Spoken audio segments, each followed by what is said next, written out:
Hoje nós vamos desvendar um segredo que está bem no coração do Novo Testamento, mas que, olha, muitas vezes passa batido. A diferença crucial entre viver para Cristo e viver em Cristo. Eu te garanto uma coisa, no final deste estudo, você não vai só entender essa diferença, mas vai ser equipado para vivê-la.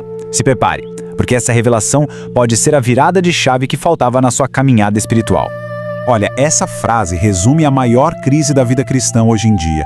Essa tentativa de agradar a Deus com o nosso próprio esforço, viver para Ele, é a essência da religião, do mérito próprio. É um fardo pesado que só gera frustração e cansaço. Mas o Evangelho não é sobre o que a gente faz para Deus, é sobre o que Deus fez por nós e agora vive em nós. Hoje, nós vamos trocar o peso da performance pela leveza da identidade. E exatamente por isso que nós do canal Assim Aprendo estamos aqui. Nós ensinamos a Bíblia como nenhum outro canal no YouTube. A nossa missão é te entregar a palavra com a profundidade de um seminário, mas com a clareza que você precisa para o seu dia a dia. Se você busca um conhecimento que realmente transforma e não só informa, pode ter certeza, você está no canal certo. E antes da gente mergulhar de cabeça nesse estúdio, eu quero te convidar a um ato de fé. Digita amém aí nos comentários, mas não como um simples concordo, e sim como uma declaração de que o seu coração está aberto, está receptivo para a palavra de Deus. Que o seu amém seja o selo do seu desejo de aprender. Então vamos direto ao ponto. O que significa biblicamente estar em Cristo? Esquece essa ideia de que isso é só uma expressão poética, uma figura de linguagem. Não. Essa é a definição da sua posição legal e espiritual diante de Deus. É uma realidade teológica que redefine quem você é, o poder que você tem e o seu destino. Entender isso é a chave para a verdadeira liberdade. E não sou eu que estou dizendo isso, a própria Bíblia dá uma ênfase gigantesca a essa verdade. A expressão em Cristo, ou as suas variações, aparece mais de 80 vezes só nos escritos do apóstolo Paulo. Para ele, tudo, absolutamente tudo que a gente é e tem, perdão, justificação, santificação, esperança, é encontrado exclusivamente em Cristo. Isso não é um tema secundário, é o endereço da nossa salvação. Mas o que é, teologicamente, essa posição?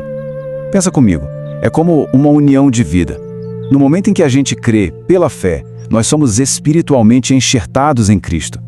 Sabe como o ramo está na videira, como Jesus ensinou lá em João 15? É a mesma coisa. A morte dele se torna a nossa morte para o pecado. A ressurreição dele se torna a nossa ressurreição para uma vida nova. Não é só uma aliança, é uma fusão de vidas. E esse versículo, 2 Coríntios 5,17, é como se fosse a certidão de nascimento dessa nova realidade. Repara bem, Paulo não diz que a pessoa se torna um pouco melhor. Ele diz que ela é uma nova criatura.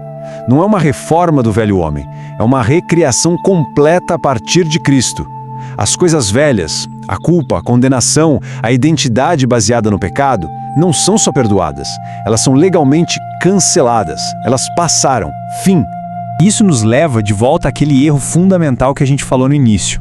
Muitos tentam agir como cristãos para tentar se sentir cristãos, mas o Evangelho inverte essa lógica.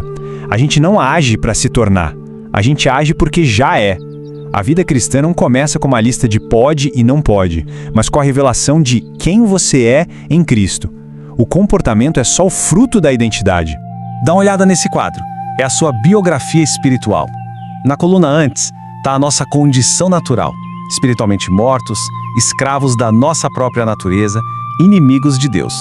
Mas, olha para a coluna agora em Cristo. Cada item aí é uma declaração de status que você não conquistou, mas recebeu pela graça. De morto para filho, de escravo para templo do Espírito, de inimigo para herdeiro. Nós não vivemos para alcançar essa coluna da direita. Nós vivemos a partir dela. Você consegue ver a mudança radical de paradigma que isso representa? Mas como é que essa nova identidade se torna algo prático? Bom, aqui a gente entra num paradoxo profundo e talvez o ponto mais esquecido pelo cristianismo de hoje. A porta para essa nova vida é a morte. Não uma morte física, claro, mas a crucificação do eu, da nossa autonomia, da nossa velha natureza que insiste em querer mandar. Gálatas 2:20 não é uma meta a ser alcançada, é um fato a ser reconhecido. No grego original, Paulo usa um tempo verbal que indica uma ação que foi concluída no passado, mas que os seus resultados continuam no presente. Ele está dizendo: eu fui crucificado com Cristo de uma vez por todas, e o resultado disso é que a vida que eu vivo agora não é mais a minha. A sua antiga identidade já foi executada na cruz com Jesus. E como isso se parece no dia a dia? Primeiro, o ego sai do trono. Minha vontade, meus planos, meus direitos são rendidos à vontade de Cristo. Segundo, a carne perde o seu poder de domínio. Os desejos da velha natureza não desaparecem, mas eles perdem a autoridade para nos controlar. E terceiro, o mais importante, Cristo reina. Ele deixa de ser o copiloto para ser o piloto. Ele assume o trono da nossa vida. Porque entenda, onde o eu insiste em reinar, Cristo não pode governar. E nesse ponto, talvez você esteja pensando: isso parece impossível. Morrer para mim mesmo, submeter minha vontade a todo momento, eu falho nisso todo santo dia. E eu te digo, você está 100% correto. Com a nossa própria força, essa vida é inatingível. É exatamente por isso que Jesus não nos deixou sozinhos. A vida em Cristo só é possível através do poder do Espírito Santo que habita em nós. O Espírito Santo não é uma força qualquer. Ele é uma pessoa divina, com um trabalho ativo dentro da gente. É Ele quem nos vivifica, ou seja, dá vida à nossa nova natureza.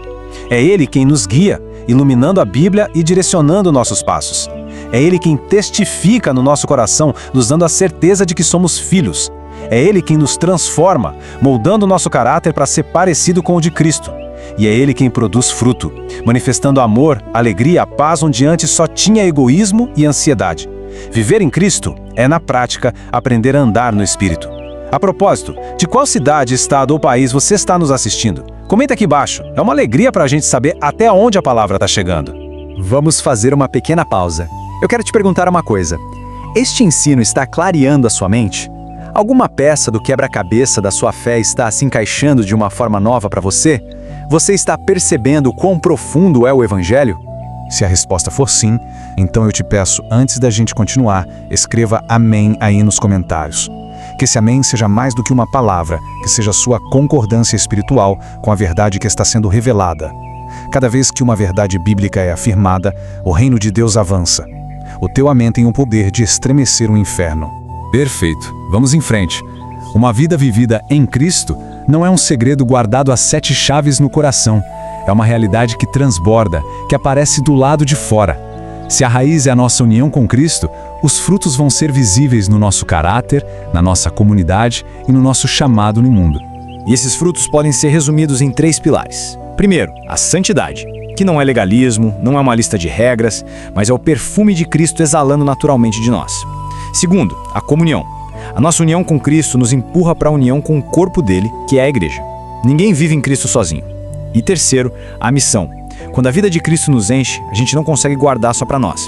A gente transborda o propósito dele, que é alcançar o mundo. Até aqui, nós falamos com a sua mente.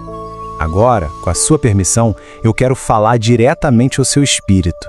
Porque esse conhecimento não foi feito para ser guardado numa gaveta, mas para ser vivido. Este é um chamado para despertar do cristianismo morno, superficial. É hora de viver a plenitude para a qual você foi chamado. Grave esta verdade na sua alma. Onde não existe crucificação, nunca haverá ressurreição. Muitos de nós queremos o poder de Cristo que ressuscitou Lázaro, mas a gente foge da cruz da rendição diária. A gente quer a coroa, mas sem os espinhos. Queremos a vitória, mas sem a entrega. O Evangelho nos diz que isso é impossível. O poder que levanta os mortos flui do lugar da entrega total. E eu creio que esta palavra não foi em vão. Eu profetizo, em nome de Jesus, que a revelação de quem você é em Cristo vai acender um fogo novo no seu coração. Um fogo que consome a apatia, um fogo de paixão pela palavra dele, um fogo que te impulsiona a viver não mais para si mesmo, mas para aquele que morreu e ressuscitou por você. Com base na autoridade que nós temos em Cristo, eu declaro que toda cadeia de vício, toda fortaleza de frieza espiritual, todo pecado de estimação que te acusa, perde o seu poder sobre a sua vida agora. Receba, pela fé, a liberdade que já foi conquistada para você lá na cruz. Você é livre para viver a vida abundante que Cristo oferece. Se este ensino te abençoou de verdade, então eu te peço 3 coisas simples, mas muito importantes. Primeiro, se inscreva no canal, para a gente continuar crescendo junto na palavra. Segundo, deixe o seu like para que essa mensagem chegue a mais pessoas. E terceiro, e o mais importante, cele esse estudo no seu coração comentando "Cristo vive em mim". Que essa não seja só uma frase, mas a sua nova realidade.